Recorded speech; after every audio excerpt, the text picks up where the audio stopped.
Surprising how much ground you can cover in one day, sunrise to sunset. 50 times a minute, 5,000 strokes in all. The worst part about swimming in the Ironman triathlon is being alone in a watery world without iPods. Until the other 3,000 athletes literally get in your face. A giant school of piranha churning up the surface. They don't bite, but they kick. And they punch in the head, shoulder to shoulder. Yet no one swims the same speed. So I'm constantly stopping after running up on top of others, while others crash into me. Some blow by me like Michael Phelps. Some are floundering, panicking. They want to call timeout, but there's no place to sit in the Ohio River. No matter how wide I go, it never thins out over 2.5 miles. They're so close, I can count the cavities in the nearest gasping mouth. It's not much different on your right when we all start pedaling I'm okay. instead of paddling. Okay, now this is where it starts to get really intense. 3 and 4 wide cyclists going each way on a tight road. Bikes have no bumpers, no airbags, yet cyclists are fanned all the way out to the yellow line, inches away from bikes flying the other way at 45 miles an hour. Here's one bike X right here. No one slows, passing crashes in the ditch. No one knows about a sabotaged course. Somebody dumped a bunch of tacks all over the course right here, and there are dozens and dozens of people with flats. From dodging tacks to comical attacks by costumed spectators rubbing our faces in the misery of steep climbs. The devil. What's up, devil? How you doing, baby? Yeah. The Grim Reaper, what's up, man? How you doing? Superman. Yeah, I'm looking good. Yeah! The rest of the crowd is more conventional. This is the big stop. They try to make this like one of the little villages in the Tour de France. A little motivational music. But music doesn't fuel muscles. One more water, sir. Water. Thank you. Keep it up, keep it up. No pit stops in triathlon, just rolling buffet lines called aid stations every 10 miles because I'll burn 8,000 calories today. Bananas, water, gel. Bingo. Biggest disappointment to me today is I shaved my whole body because they told me to make me faster. All the way down, legs, shoulders, arms, everything. And it did not make me faster. It made me slower in the bike, slower in the swim as well. Mile 100. The second most important gratifying placard on the route in Ironman 2012. Only 12 miles from the finish now in the bike, and it's all downhill.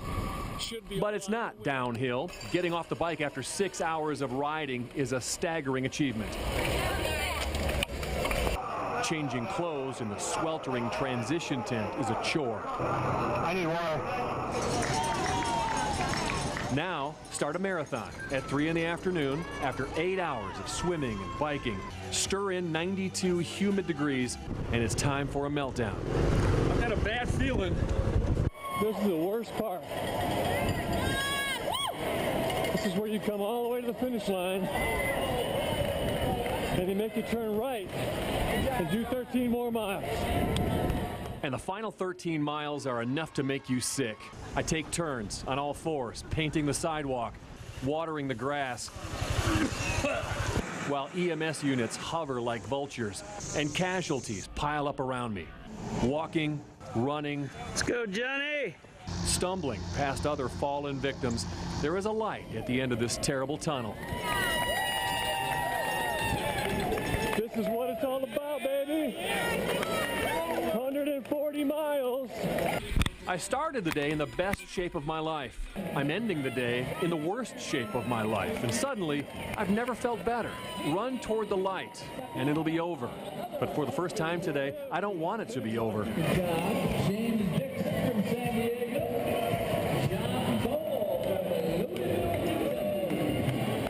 from this pain, we get a medal. It's not gold or silver or bronze. Congratulations. Thank you very much. It's better. At Lane's End Farm, they're constantly cleaning up after him. His room is always a mess. And when it's time to come out and play, his friends are glad to see him go. He's a character. You know, the guys in the barn all got little bruises on them from where he's played with them or nibbled at them. It doesn't matter how big his house is or how rich his parents are, there's something about this kid. Constantly throws tantrums. Loves to play in the dirt, refuses to do as he's told, and if you let him go out in the yard, good luck getting him back. Mom's always chasing after him. The same mom who chased down other thoroughbreds for a living. Zenyatta has her hands full with this one, her first foal, born March 8th. He's extremely independent and always had, even from day one. When Mom was doing one thing, he'd quite happily go and do another. He loves to canter around and make noises while he's doing it. You know, he wants everyone to look at him. He's like, look how fast I am, guys. He has reason to be fast. He's the son of Horse of the Year Zenyatta and Preakness winner Bernardini. They're just like children, I guess. You know, they kind of squeal when they get excited, and yeah, he loves to squeal. He does it quite often. The experts say at her peak, when she was racing, Zenyatta was worth $10 million. That's nothing compared to what her colt will be worth if he wins the Kentucky Derby. That number is somewhere between $12 and $50 million, depending on how good the bloodlines are, and these bloodlines are rich. So he's by Bernardini as well, which will help him, who's a stallion who's on fire at the moment. She was incredible. So, I mean, we dream, but until it, you know, gets to 2015, we really won't know. Until then, they do know they have a feisty, fractious foal on the farm who's so valuable they can't even put a price tag on him. But whenever you're handling any of these, you have to completely switch off to what they're worth. You think, I mean, you could never replace her. He knows he's special when he comes out of the stall and he kind of carries his head high. I noticed that. He knows exactly what he is, and that's a pretty unique thing to see in such a young I feel like he's coming over here. He knows you're talking about him right now. Exactly. He knows there's a camera here, so. He doesn't have a name yet, but he has a great personal trainer right there with him every lap around Lane's End. She passed every horse she ever raced in her life, except one. Don't blame Zenyatta if her son isn't in shape. Some saw it. We looked outside the window, and there was a massive tornado. It was coming, looked like it's coming across the knobs and towards Henryville. Some felt it. He said, here it comes. It'd come over the hill, and you could see the debris swirling around, and we come in the house, went back into the hallway. I had a mattress that put up in there, and we stood around that mattress and rode her out. It happened so fast, and your mind is so numb.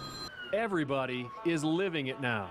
They wiped out the school. A high school, a middle school, and an elementary school, all leveled. Look at this shell of a school right here. Cars flipped over on their side. Buses rolled several times. A school bus shoved across the street and shoved right into that home right there. Is everyone accounted for? Right now, we are accounting for everyone we can. And obviously, we've got mass chaos. Police go house by house, checking off the ones without bodies inside. The lucky ones are just carried into the only structure still intact, a church turned into a triage unit. There's gas leaks. The houses are all completely demolished back there, completely to the ground. Homes that survived the twister looked like they were strafed by huge bullet holes. There were tennis ball-sized hailstones that smashed out scores of cars, too. Weird scenes, like a canoe folded neatly in half over a downed wire. Sad scenes, as 4 homes in the same family, all destroyed. It's enough to make even the normally stoic state trooper break down. We've got a terrible tragedy here, and we've got to try to deal with it. The images hardest to erase are the chalkboards and chairs and buses and everything else associated with 3 destroyed schools.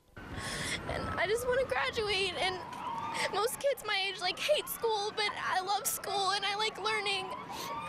Now they're learning the hard way. A tornado doesn't discriminate.